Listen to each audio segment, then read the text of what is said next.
Hey man, when you gotta go, you gotta go. Yeah. Another Jurassic Park quote. No ticket. I'll be back. Where is it? Yeah. Fucking Rocketeer in the house. It's a shitty movie. That's a big gopher. You remember that big gopher? Yeah, of course I do. You can't forget that. The rocket.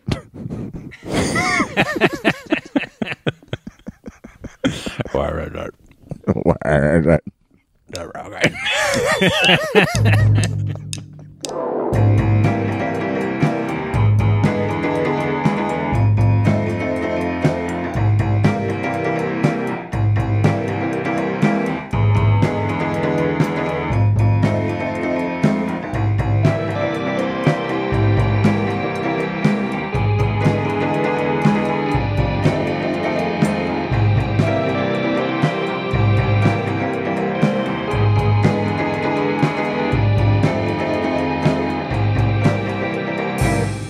Hello, everybody. Thank you for listening to Book Club. My name is Ansel Crowder. I have the conch this week, and I'm here with my brothers. I am Dylan Crowder. And Elijah Crowder. Very good. How are you guys doing today? Doing well. Yeah, pretty good. You? I'm fine. I always feel great when I have this conch. When I'm beconched. When you're holding your conch? Yeah. So the reason I'm holding this conch is because I picked the book this week. It is Vacation Land, True Stories from Painful Beaches by John Hodgman. And this is a little bit it's a little bit out of the ordinary. I know this is only like episode 9 or something like that. Or 10, I don't even know. Is this our 10th episode? I've lost count. Are we on 10? No, this is 9. I think if you count Bookclub, this is 10. No, we don't.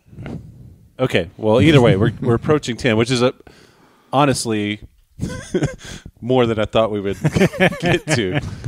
So either way, the point being, usually, like the last couple of books I picked them because I thought that it would foster an interesting discussion, and I think that's kind of, I had mixed results.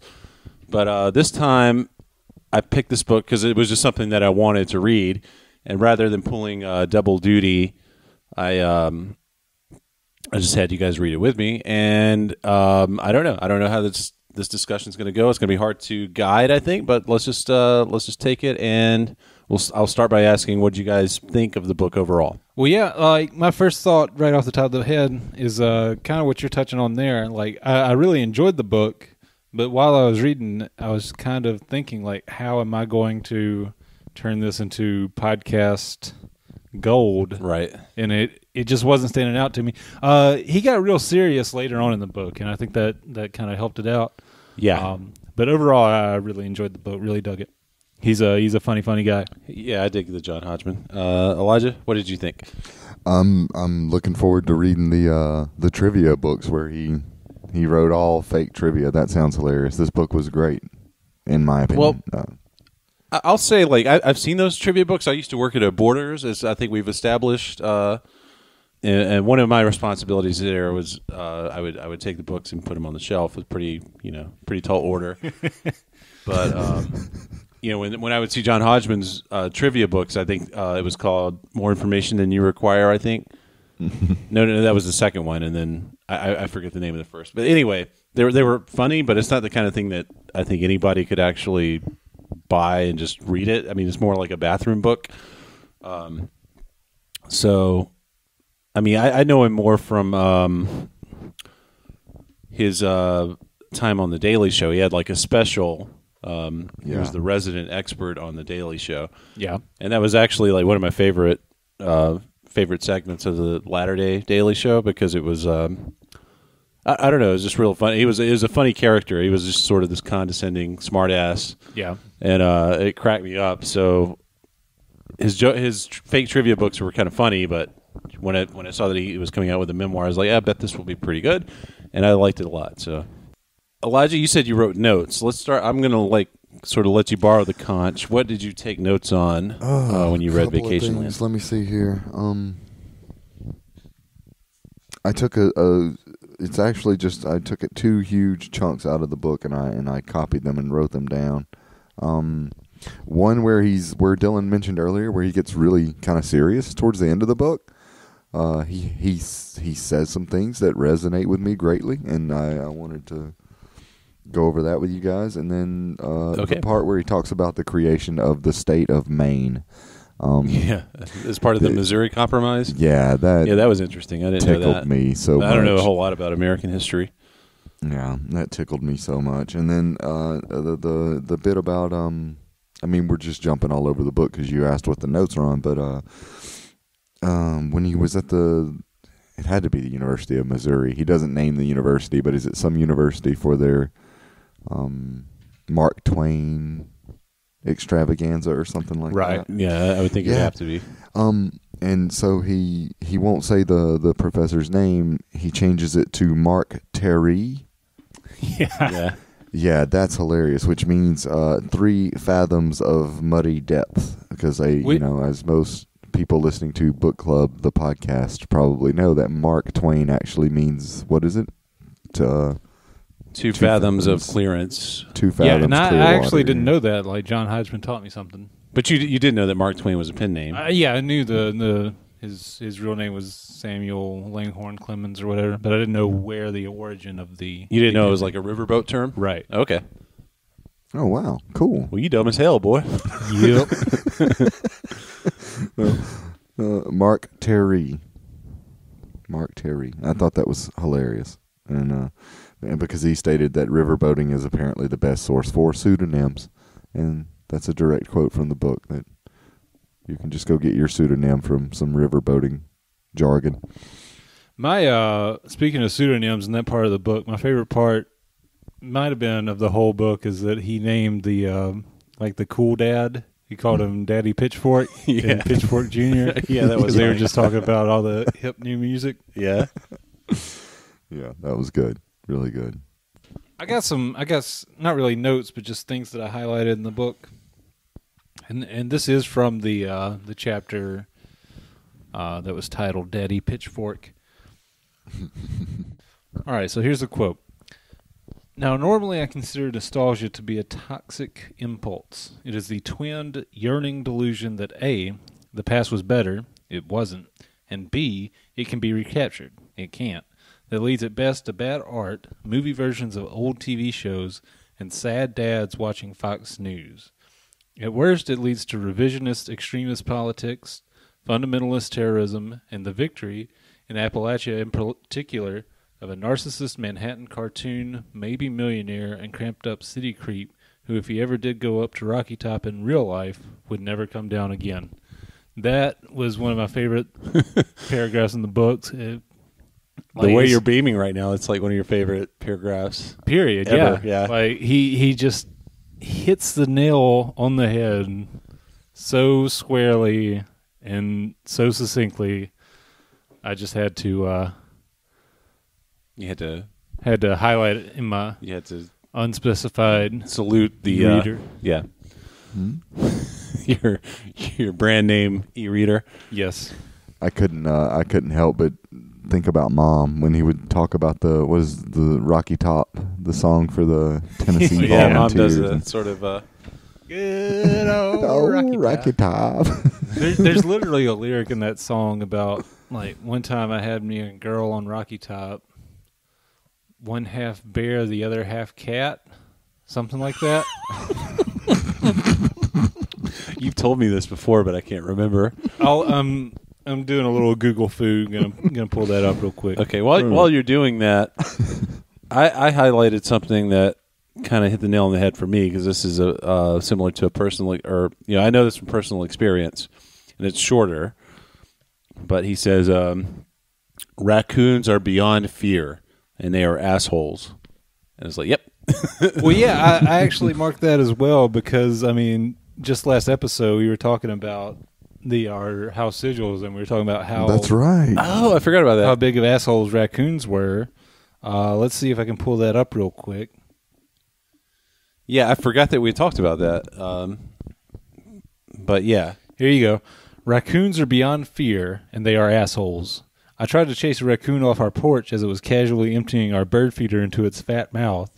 As I yelled, it turned its head and eyed me with such casual contempt that I apologized to it. No, that is totally exactly what happened to me, except I had a wiffle ball bat, and I was like, I poked it, and I was like swinging at it, and it was like him and two of his friends, and like they weren't scared at all. And then my attitude was like, how dare you not be scared of me? It's like, do you understand how the food chain works or something like that? But I mean, it made me realize that literally every animal in the entire world, if they wanted to come at me, I would throw down my wiffle ball bat and run away. Yeah, and that kind of ties into something I think we'll talk about a little bit later is like the reaction of white men in society. Like, how dare you how dare you call me out on my bullshit? Yeah, exactly. It's like, where do you know how get this off? is supposed to work?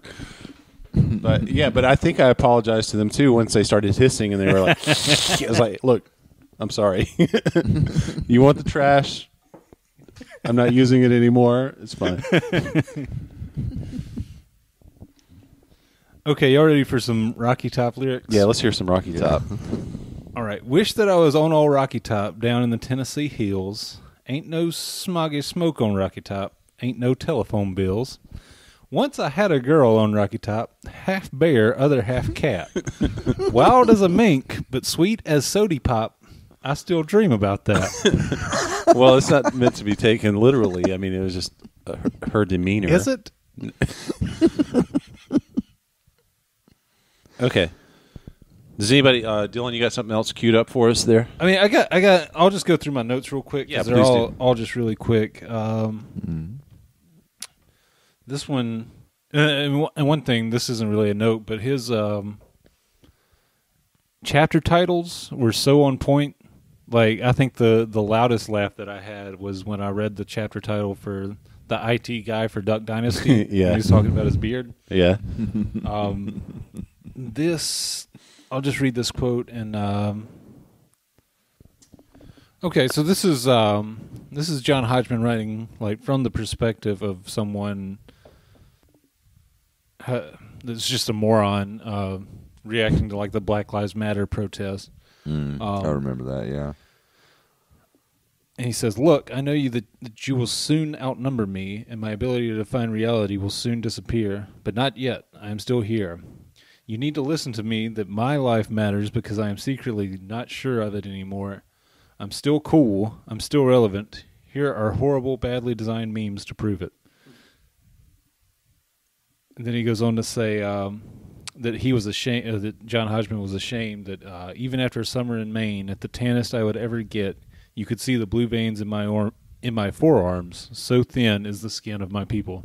Yeah. Mm-hmm. That like his ability to turn phrases like that is like that's the height of like humor. A literary yeah. analyst, or what was his degree in? Like literary Literary theory. Yeah, literary theory, I think. Mm-hmm. Because literature was too useful, he says. Yeah, he's putting that literary theory in practice pretty good, I would say. But I mean, the fact that he was like, I've never read. Like, I'm kind of like him, like he says in the book. He's aware of Mark Twain, but has never really read in it. Yeah, me too. I thought I was the only person in the world who hadn't actually read Mark Twain. Like, I've tried, but the language just didn't get me. Same here. I was a kid the last time I read Tom Sawyer and Huck Finn, but I was a kid the last time I read either of them.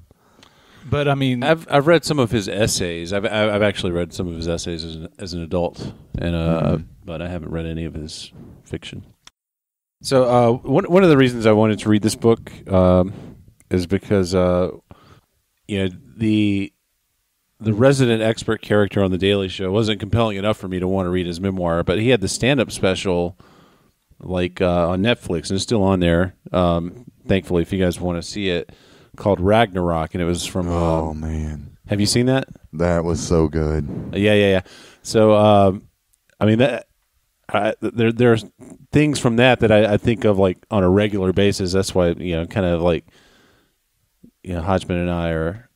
Hodgman is never too far because every time I watch a football game, I think about this bit he has about why he likes football, and it's pretty funny. And I want to play it, and the law be damned.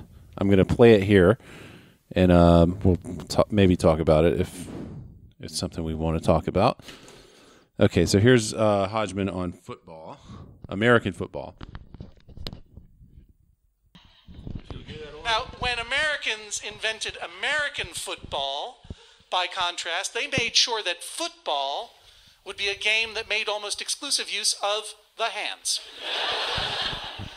and used an object that would be described as a ball only by a mentally ill person. And the fact that America, that most literal-minded and sentimental of nations, would out-ironicize urbane Europe in this way is itself ironic.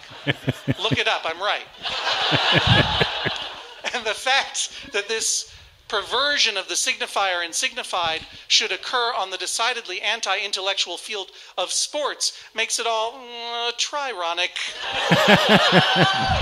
And the fact that this trirony actually makes me of all people, kind of love American football is itself so surreal that it makes me want to shoot myself in the face with a green apple.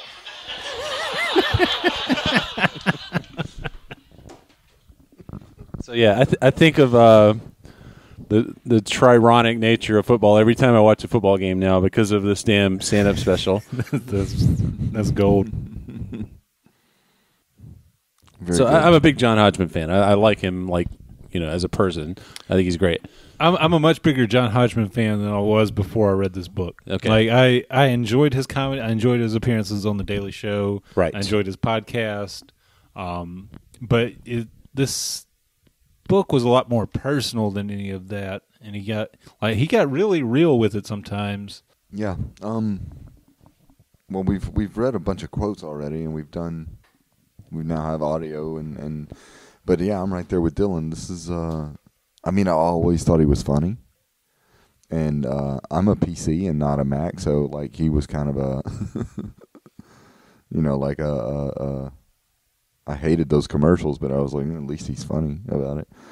I just want to read this little bit that I put because Dylan just mentioned how serious and real he gets in it, and so I'm just gonna throw this out there, and then you guys can comment on it. He says, I don't remember what chapter I pulled this from, so he says there are transitions in life whether we want them or not. You get older.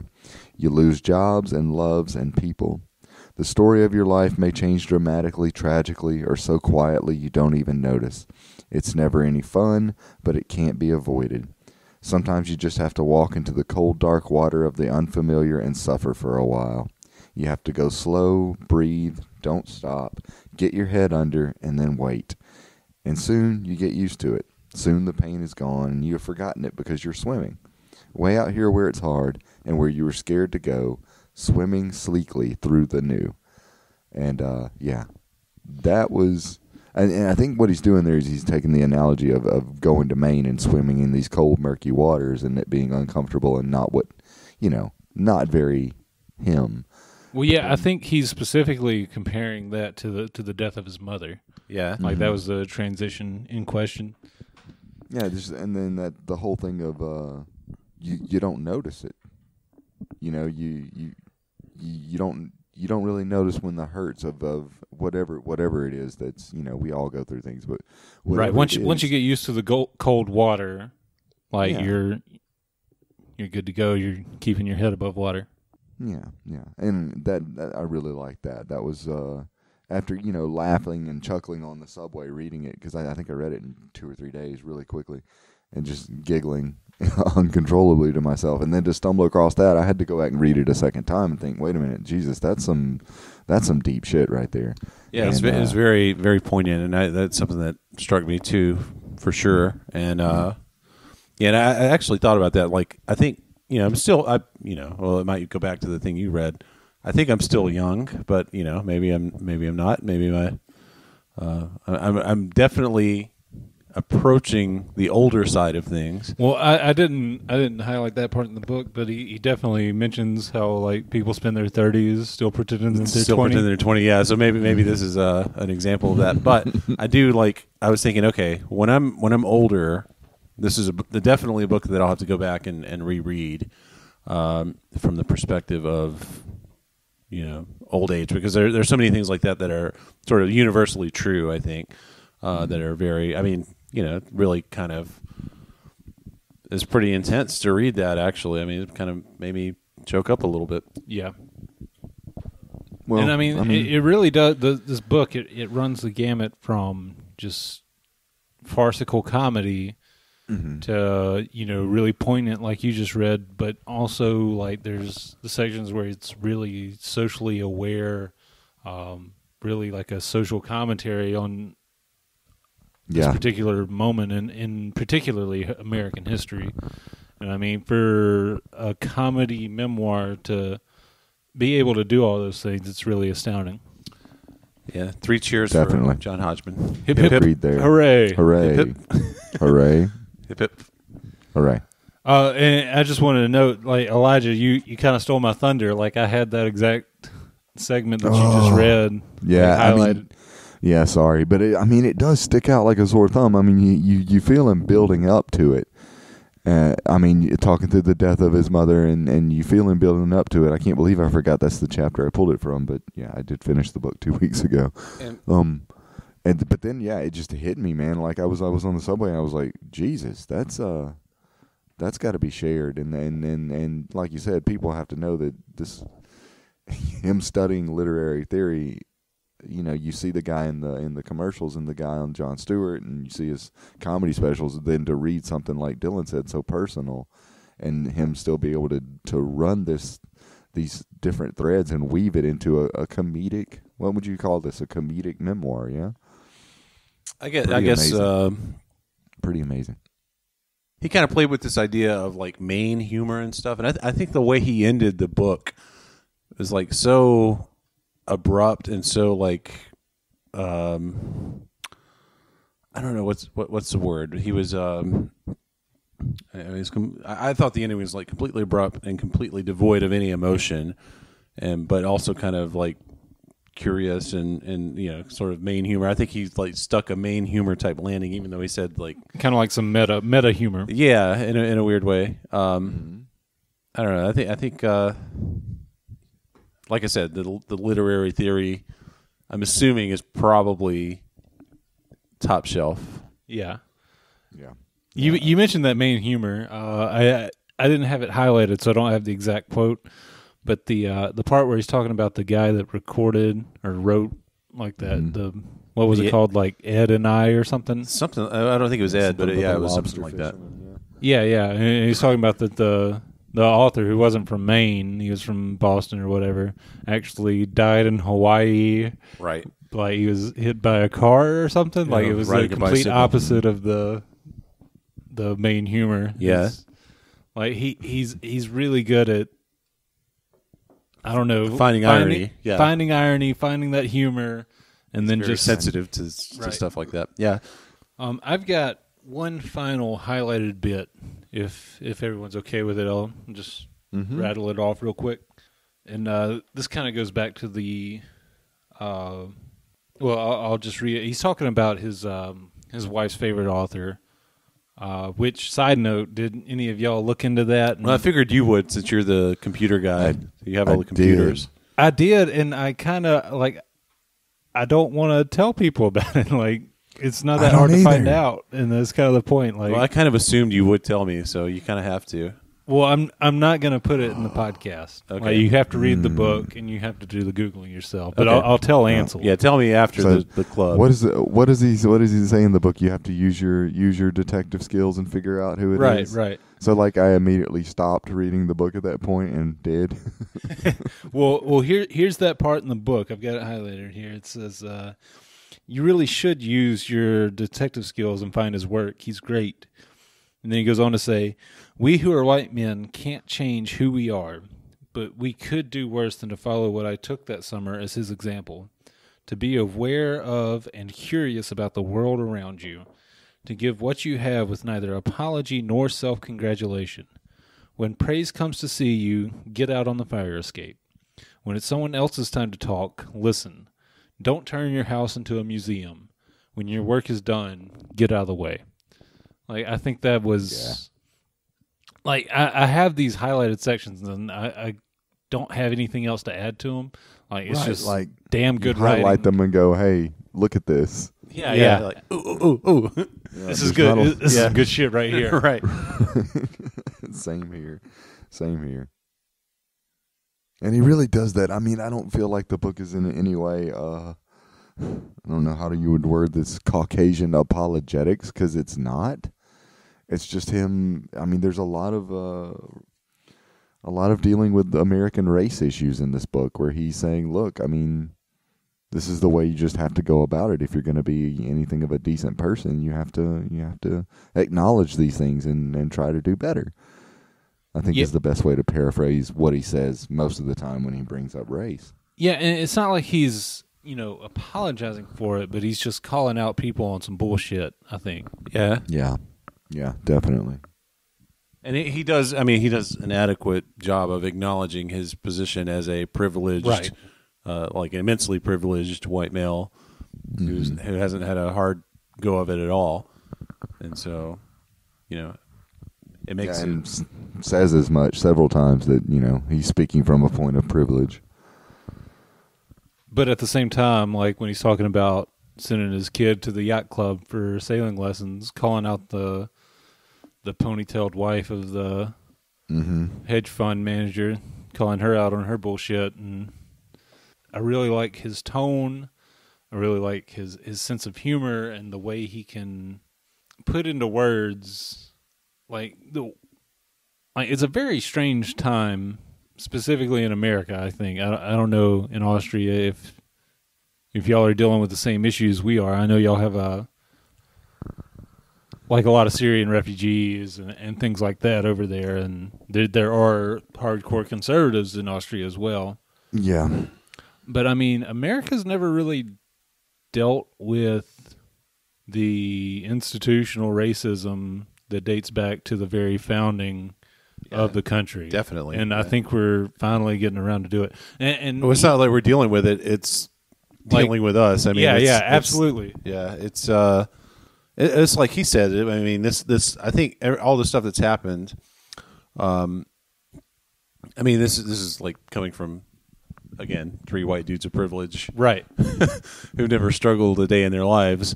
But I think, like, I don't know, the stuff that's happened. Like even now, like it's shocking to see. But I mean, it's even more shocking to realize that this is always how it's been. Right. And that if it weren't for social media, like we would still sweep it under the rug and act like it doesn't exist. And he even says that in the book when he's talking about the as Philando Castile and and the police shootings of African Americans. He mentions Steve Jobs put surveillance devices in everyone's pocket. Yep. It's always been this way. It's always been here. We're just now made aware of it. Yeah. Yeah, I mean, if you say woke, it sounds like you're making fun of it, but I mean, I'm not really. I mean, it's... The world's a lot different than what we have experienced in our lives. And yeah, I think, I don't know, you can't really... we're protected from it, we don't have to worry about getting shot by the police tonight. We can do whatever we want. Right. We can approach the police if we want to. But you can't really have a substantive conversation with anybody who. I think the baseline for the argument or discussion is that it should be that black people are treated differently than white people. But I think a lot of people won't even accept the thesis, accept the baseline, right? Yeah, evolution is just a theory. Yes. I mean, and you can't really. I mean, it's kind of like you were saying, like the big issues. It's those types of problems. It's like that we have these fault lines that are I don't know. They're sort of insurmountable, I guess. And that's one of them. It's like how you see race, and like we're still not. I mean, we're still not. Again, not making fun of it. We're still not completely woke. You know, we can't really empathize with black people in any way. Right, but I think the first step is recognizing that, like seeing that, like our entire worldview is built on a different foundation, right? Yeah, than theirs.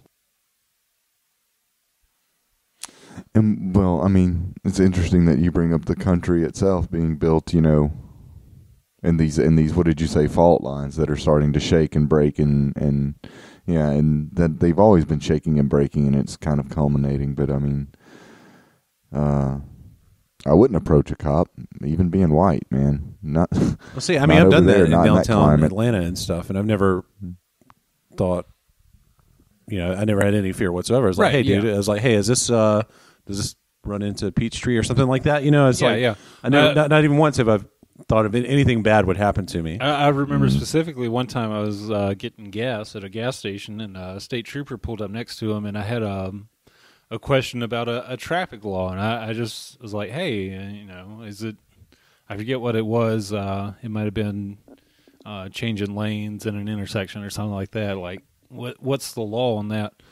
But I mean, for a large amount of our population that look different than how we look, like they I mean, there's a fear there. They could get killed, for no reason other than just approaching. Yeah. So, another thing I should say is that the idea of us talking about race is something that I haven't looked forward to at all, and I thought that picking a John Hodgman book would be a completely safe bet. Yeah, be safe ground. Like pick the whitest motherfucker on the planet, but there it is. Well, I mean, it's John Hodgman's fault. Like, oh yeah, totally. He opened up Pandora's box on this. Can I read to you what he said about the Missouri Compromise? Do it. Want to do that? Yeah. Mr. Hodgman wrote, Missouri wanted to enter the Union as a slave state, so the U.S. government needed to find a new territory to enter as a free state, because it was believed this would make the practice of owning other humans less brutally and eternally criminal somehow. It did not. But in any case, the government was calling around to the states and commonwealths asking if anyone had any garbage land they didn't want. And Massachusetts said, oh, yes, we absolutely do. We have this whole massive hump of half Canada up there that we never use. Take it. Yeah, that was very good. And that was how Maine was born, a new state created in part to sustain a horrible evil, but only serving to delay its inevitable collapse by 43 years. One further generation of legal slavery, well, amongst white people, considering the lifespan among slaves more like 2 generations. And so there you go. That's really like the perfect quote from this book, because like it encapsulates, you know, the funny. He's taking shots at Maine, you know, the garbage land, half Canada, but at the same time, like calling out America on this bullshit. Yeah, like that's. I can't believe I didn't highlight that as well. Yeah, but it was really funny, and also, like, again, hit the nail square on the head. Yeah, he was good at that, and also, I mean, there were some times like he never really addressed. I mean, not to change the subject. Do you have anything else to say on that subject, Elijah? Sorry, I'm shifting. No. I'm just like I'm like all over the place because there's so many things I wanted to say. I thought this would be like a tough conversation to get through, but I'm like we're running out of time. But I was thinking of when he takes his friend, like the musician Jonathan Colton takes him to the like a lakeside beach thing, and like the whole time he's freaking out about it, like because the legality of it. He doesn't know where to park. He has to traverse a fence. and I identified so hard with that. Like, well, yeah, me too. The complete aversion of breaking any rules whatsoever. Right. But then on top of that, for me, like the weird thing is like in that same chapter, he gets high on edible marijuana and stacks. You know, like he's worried about breaking a law, breaking some rock stacking law, right? He's like, right. Yeah, I don't know if we can do this. What is it? Like the dump? It was early in the book. Like the dump men, dump jail. Yeah. he's worried about breaking some rock stacking law, but he's totally fine with the. Well, to be fair, dubage. like that was in either Massachusetts or Maine, and I imagine fairly recently it might not have been illegal. Yeah, it's a different world, I guess. Well, anyway, I have something. I just highlighted this because it cracked me up, and for no other reason, but I think it's a good conversation starter. Something I'd like to get in before our time is up. He says he talks about where he had a pet dwarf hamster. He said it was. He said it was during its end of life cycle, and he says, if you ever had a pet dwarf hamster, then you know that its end of life cycle begins about 5 days after you buy it for your young son, which made me laugh. But later he talks about like the cognitive dissonance of him trying to save this hamster's life while simultaneously trying to kill all of the field mice, all the field mice around his property, in his drawers. Yeah, and like he like, I mean, that was just really great. That's one of my favorite moments of the book. That was really good. But it made me think about like cognitive. I try to be aware of like anything that I think or believe that contradicts something else that I think or believe. And I was just wanting to ask you guys, like, are you guys aware of any cognitive dissonance in your lives? What is it? Do you try to fix it, or do you just live with it? Elijah, you go first. Yeah, okay, fine. Since we were just talking about America and things going on in America, I just got into a big like throwdown on a social media forum again, because I don't do that. I don't argue with people, but it was about a mass shooting in America again. I don't know if this is what you're asking about, Ansel, really, but like, I guess have you ever just let me gone rephrase the like, question so it's more concise. Well, I mean, do you have two opposing views of anything and do you ever try to like fix it? Do you ever try to come out like do you ever do a Judge John Hodgman on those views and say, okay, this is the correct view, this one I need to adjust? Okay, well, sort of like here's the thing. Yeah, I live in a gun-free society now. They're like, no one has guns here, and if you do have guns, it's hunting weapons. And okay, so there's the cops have guns, the military has guns, but military guys, you don't see them walking around. There's no guns. Okay, people are just getting blown away over in the States, and so like the whole debate over gun control or not is not a debate to me. Like, you know what I mean? Like, there's. You don't have to have, I don't know, okay. But the other side of it, where the cognitive dissonance comes in, is I love guns. Like, have you ever gone out and just shot beer bottles? Yeah, not with anything other than a BB gun, but I mean, no, I imagine that like it's the same type of pleasure, only louder, more badass. And louder, and it smells cool. Yeah. And like if everyone in the United States could just shoot beer bottles when they get upset, that's how, just go throw some beer bottles in the river and shoot them, and you might accidentally kill one fish. That's a cognitive dissonance thing to me. That these people who say I'm a responsible gun owner. Well, yeah, I know you think you are, and yeah, I know you don't think anyone's going to grab your gun and go do some crazy shit with it. But you don't need it. You just don't need it. No one needs it, and so yeah, there's that. For me, I kind of have cognitive dissonance about guns in the same manner, and I'll get to another thing there. I don't know which writer said it. It might have been Marx. It might have not been Marx. But I'm not ashamed to say that I'm a socialist. I'm a communist. Like that's like. But I believe it was Marx. I'm not 100% sure. Said that the ruling class should not control the means of violence, and that makes sense to me, because in the event of total control, like, and I'm not coming at it from like a conspiracy theory, like they're like the government's trying to take over my mind, and I'm, I need to have a gun and shoot up the government or whatever. Mm-hmm. But in the event that an authoritarian, like in America, we are not beyond the probability of what happened in Nazi Germany in the 30s and the 20s, right? Like, I think it's arrogant to suggest that. Yeah. Yeah. But I mean, at the same time, like, so I recognize these people who, say that, oh, government not going to come take my guns, blah, blah, blah. Like, 9 times out of 10, I'm going to disagree with those people. But on that point, I kind of agree with them. But at the same ticket, like, that's not the phrase at all. On the other hand, like, I've been to Austria, and it was awesome to be able to walk through the streets with no fear whatsoever.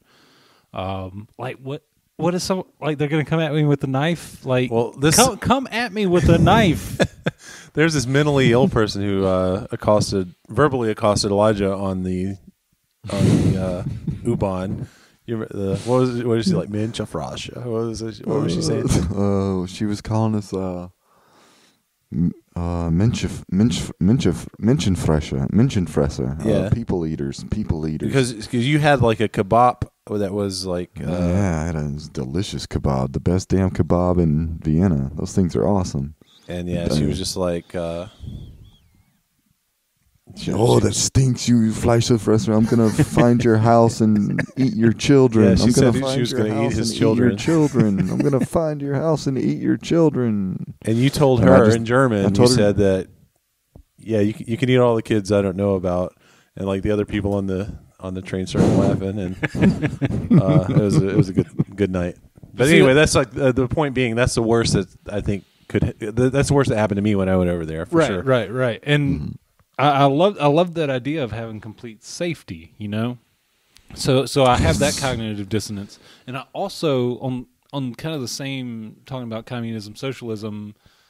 I'm also like 100% pacifist. Like, I would never take somebody's life, but at the same time, I kind of want to eat the rich.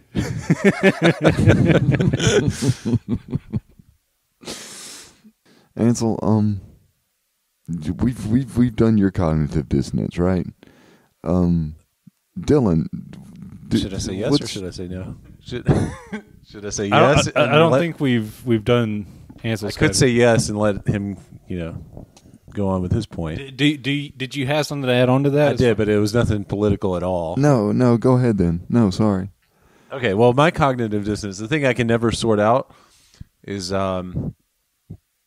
bands I love doing TV commercials, and it's appropriate because for this book because he mentions having dinner with Black Francis, i.e. Frank Black, i.e. Charles Thompson from the Pixies. Also, it's John Hodgman. Like, one of his biggest gigs was a commercial, and he was an artist. Yeah, exactly, that too. And I think it's I don't know.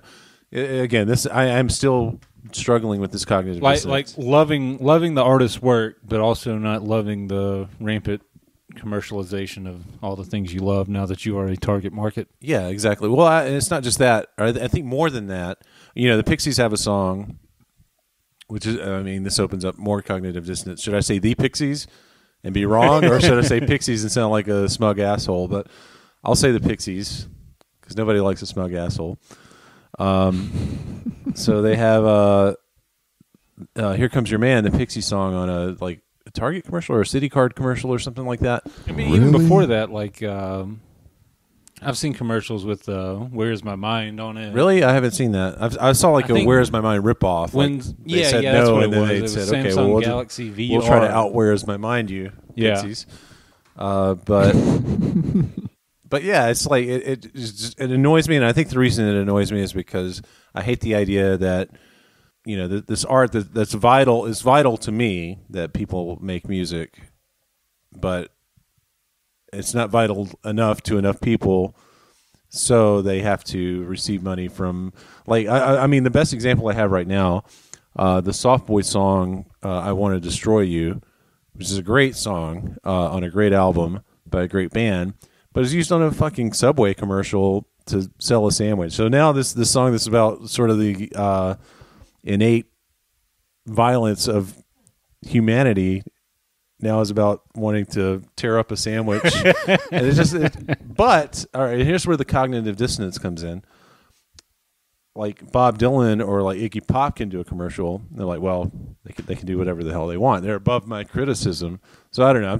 I'm struggling with that right now. See, here's the thing that I'm going to try and help you work through your cognitive dissonance here. Please do. I would like to be able to sleep an extra hour at night. Like with a situation like this with the Soft Boys or the Pixies, just the Pixies. Yeah. I can't say just Pixies. I know. Don't you sound like such a jerk? So I was listening to Pixies. Like, no. Yeah. Or Talking Heads is the same way. It's like, have you heard the new talk? Well, I guess it would make sense there, but I love Talking Heads. Have you heard the Radiohead album? Yeah. Well, The Radioheads. Anyway, like, the point I want to make is, like, this is, in both of the cases that you cited, it's music that's already been made, and it's retroactively being applied to these ad campaigns, as opposed to these artists being commissioned by the marketing companies to make music for ads. Does that make sense? yes. And also, you kind of have to realize that and I'm sure you do realize this, that the money that these people make from these ads gives them the freedom to continue to make more. I understand great this. art. Yes, I get it. But you still can't sleep at night about it. The thing is, I hate that. I hate that people who are doing important work are not. That it gets cheapened. Yeah, well, it gets cheapened, but they're not receiving compensation for the work. And I guess, like, going back to your communism, they're not receiving the compensation for the work in and of itself. right? Yeah, I mean, there's no place in our society. That's what really bothers me. Okay, there's no place in our society for art for the sake of art. If really, you're an artist, you're also. I mean, that's got to be like the thing you do after work. You know what I mean? But has there ever been space in society, any society, for that? I mean, even going back to like the ancient Greek masters, like they were commissioned for their works. It was usually a wealthy patron saying, "Here's some money. Make a sculpture of a dude with his dong hanging out." Yeah, that's actually a good point, Dylan. I don't know. Like I think art for art's sake is beautiful. Like, I mean, we're making like a bullshit podcast right here, and we're having a good time. I wouldn't call it art, but I think I just did. Speak for yourself, buddy. I don't really know what to think about this. I guess the solution really would be to stop watching TV. There you go. Because then I wouldn't have to worry about it. So, Dylan, you said earlier you something about narcissism. Whoa. Can you go back and touch on that? I can't believe you weren't paying close enough attention to what I was saying. You said it was about an hour ago. Yeah, I was talking about how in order to be a public figure, a celebrity, like you have to have a certain amount of narcissism, I believe. A certain bit of it. Okay, I wanna play a little clip here, and this is John Hodgman. But before you go, I just kind of want to add, like, I'm not excluding myself. Like, I don't consider myself a celebrity, but we do put out a podcast. Like, it takes a certain amount of narcissism to say, hey, I'm going to bullshit. What we're saying matters, and you should listen right, to I'm it. bullshitting into a microphone for an hour and a half. Yeah. Like, listen to it. Please. Right. And then tell your friends. Yeah. But yeah, so this hits right on with this thing I found earlier today, and I wanted to share it. And it's short. I'm gonna get it rolling. Okay. One, I knew how to read short stories and write short stories. Mm-hmm. You're talking about writing fiction? Yeah, that's what I thought I was going to do. I was going to come to New York and write short stories about people with feelings, serious literature, but only short because I knew that I could never write a novel. You just, in your mind, it was absolutely not a thing. Yeah, I'm a narcissist, but I'm not that kind of narcissist. that's to me was really interesting that you mentioned that, and he says, yeah, I'm not that kind of narcissist, but it was neat to hear him say I couldn't write literature. And I think all three of us would sort of disagree with him after reading this book. Yeah, if he wrote a novel, I would definitely read it. He has a voice, and I do not say this lightly. Reading this book, it reminded me a lot of Vonnegut. The way that he can take humor and take serious subjects and intertwine them in such a way to make me laugh and to make me think at the same time. John Hodgman could definitely write a novel. I think so too, and I think he's very self-deprecating and self-conscious when he does it. His beard is fine. I don't know if you've seen it. I didn't Google his beard. Nothing wrong with his beard. It's a good beard. Okay, let's gonna rein it in a little bit. Yeah, let's rein it in. Let's go ahead and give it some rating. I haven't thought about ratings for this. I haven't either. So I'm gonna have to 23 do this. You'll go first. I've got a rating. Okay, go for it. All right. I am going to give... Shit, I don't even remember the name of the book. It was so good. Vacation Land. Vacation Land. I'm going to give him 3 out of 3. This is a fantastic book. 3 out of 3 wheels of Stinson cheese. His delivery, he's so... he's just... What did you say? Authoritative, yet...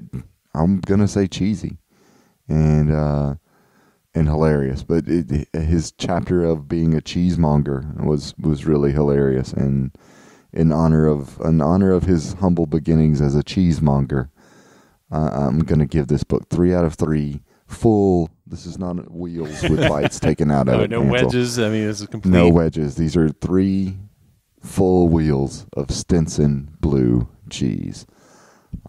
Very well nice. done, Mr. Hodgman. Well done. That means something coming from you. You've never given me one wheel of Stinson cheese.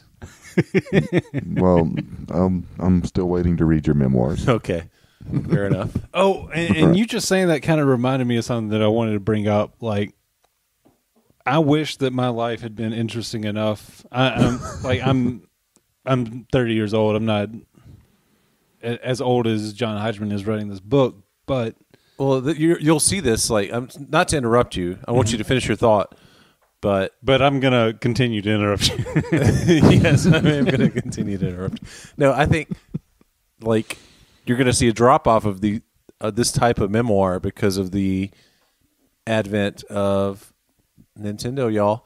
I think that's fair. Like, if I were to write my memoir, it would be like... It'd be about beating Double Dragon 3. Yeah. I totally thought the Dragon Lord was dead the first time I killed him. But then he came back to life as a dragon, and oh my God, it blew my mind. So good, yeah. That's my memoir, too. It's just something that occurred to me, like, my life, but even in the modern era, like, it's part of the situation that he has... put himself in with being such a funny dude, like that he's having dinner with Black Francis. Yeah. Well, it's the dark days of your life in your memoir. Is that going to be Battletoads? Yeah. No, it's Teenage Mutant Ninja Turtles on NES. No, we beat that game. Not the arcade game, the one where you get the levels where you're underwater in the sewer. We have to swim with the dynamite. Yeah. Yeah, it's just a nightmare. And then I spent 2,000 hours playing baseball simulators on GameCube. And that is how I spent my teenage years. Yeah. All right, next rating. Go ahead, next rating. Am I next? I guess since you're the conch, it's your decision. Yeah. I'll go ahead, but I don't really have anything. So I'll give it... I have something, but it's not good. I'm going to give it 4.5 out of 5 PCs, as opposed to Macs. PCs, like 4.5 out of 5 Macs is still a bad rating, just because they're garbage computers. Right. It's just a garbage operating system that you're working with there. Garbage people. Yeah. And Windows is no better, but at least with the PC, I can not put Windows on it. I have that choice. So 4.5 out of 5 PCs. Very, very good book. I'm really hesitant to give something a 5 out of 5 PCs. But I mean, maybe 4.75. Like, this is a really good book. I can't understate how good of a book this is. But you can't give it your very, very top rating. Right. Slaughterhouse 5 is 5 out of 5 PCs. Okay. I can respect that. It's 5 out of 5 slaughterhouses. But yeah, it's just an incredible book. Great humor, poignant at times. It put into words the current cultural crisis in America. The Whitegeist.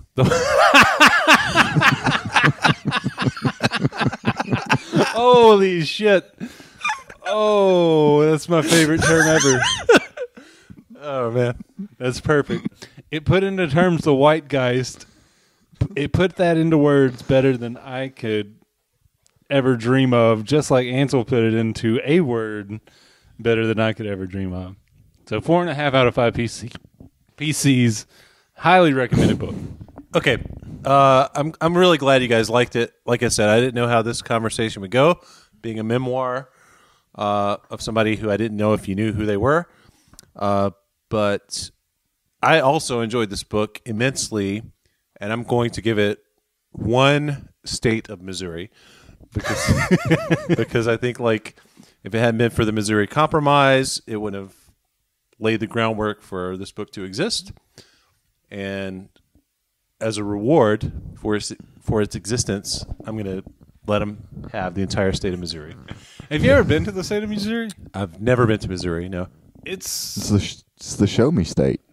There's nothing to... Like, it's St. Louis surrounded by a bunch of fields. I figured it's a lot like Mississippi. It's a lot more flat than Mississippi. Really? Like, yeah. I mean, even Mississippi doesn't have a whole lot of hills, but I went to see Radiohead in St. Louis, and driving there and back, it was like, you always hear tales of, like, driving through Iowa and, like, the breadbasket, how it's just, like, Great Plains, yeah. Yeah, flat land as far as you can see. It was that.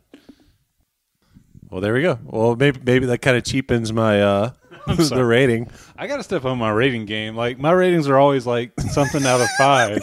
Like, I'm trying to get away from, like, the star. You know, you don't want to just give something 5 stars, right, like this podcast on iTunes podcast app. The ratings don't really matter. I mean, no, the ratings do matter. But since Missouri is kind of a shit place, from what you're telling me, I'm going to give it the entire state of Missouri and a good chunk of the Mississippi River as well. Because I've never heard anything but good things about the Mississippi River, even though I've never seen that either. Actually, I have in New Orleans and Memphis. So, didn't the Mississippi River kill Jeff Buckley? It did, yeah. So there you go. I'm not gonna. All right, I'm not gonna give you that part of the Mississippi River that killed Jeff Buckley. I'll give you the good parts. And I'm going to take this conch and I'm going to slide it across the table. All right, I got it.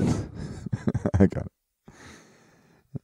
it. Did you guys, like, put something in the conch? This thing's heavy. This week, we are going to do Kurt Vonnegut's Galapagos. Very nice. That's one of the few I haven't read, so this is good. Good. This is excellent. I know Dylan has read it. I don't know how long it's been. It's been a long time. I would say 10 plus years. Okay. Good. It's been about 3 years since I've read it and want to read it again. And I want our listeners to read it because it is going to be a good book because it has Mr. Vonnegut's name on it. All right. Let me have that conch back for a second, Elijah. All right, hold on just a second.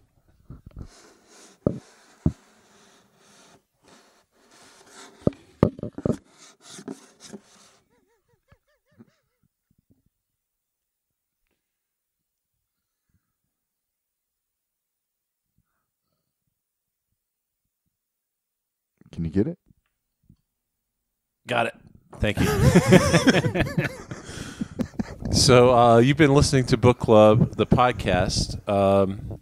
thank you very much. And next week, or I keep saying next week, 2 weeks from today, we'll be talking about the book Galapagos by Kurt Vonnegut Jr. Was he junior then, or was he senior by, I don't know. I don't know if was he ever senior? Well, he dropped the junior after his father died. Right. So he would have been senior. I guess senior is implied. Well, if he has a child named Kurt Vonnegut. Oh, yeah, that's right. So he wouldn't be senior. Sure. He would be Kurt Vonnegut. Regular ass Kurt Vonnegut. Okay. Well, 2 weeks from today, we're reading Galapagos by Kurt Vonnegut. Good choice, Elijah. Looking forward to it very much. Thank you.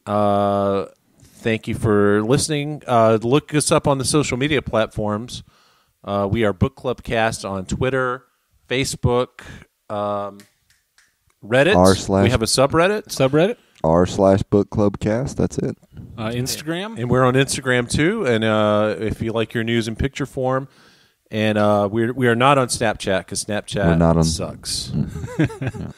And I think that's all. Anything else, guys? Website bookclubcast.com. Bookclubcast.com.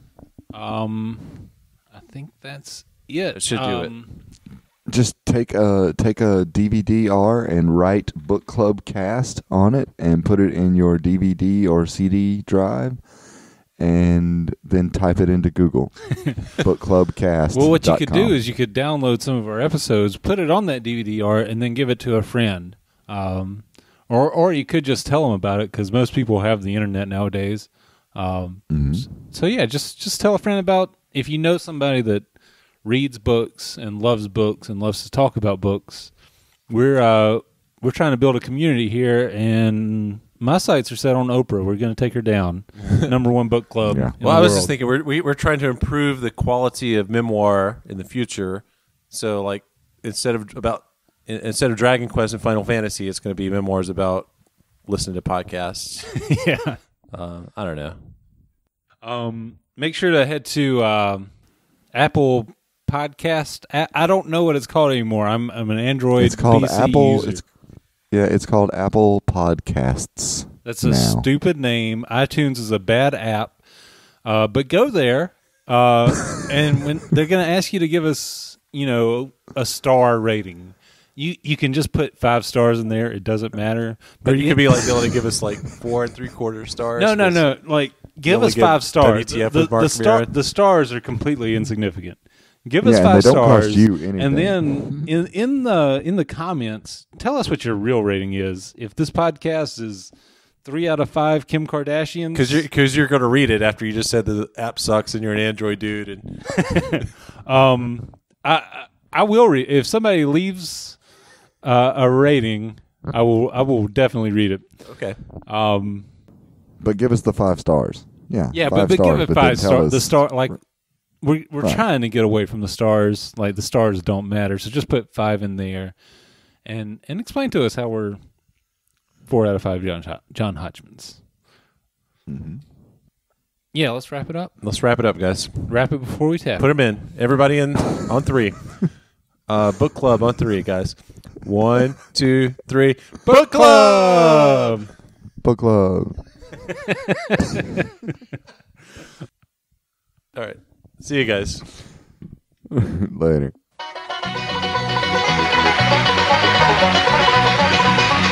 Wish that I was on a rocky top down in the Tennessee hills. Ain't no smoggy smoke on Rocky Top, ain't no telephone bill. Once I had a girl on Rocky Top, half by the other half cat. Wild to me, but sweet as soda pop, I still dream about that. Rocky Top, you'll always be home sweet home to me. Good old Rocky Top, Tennessee. Rocky Top, Tennessee.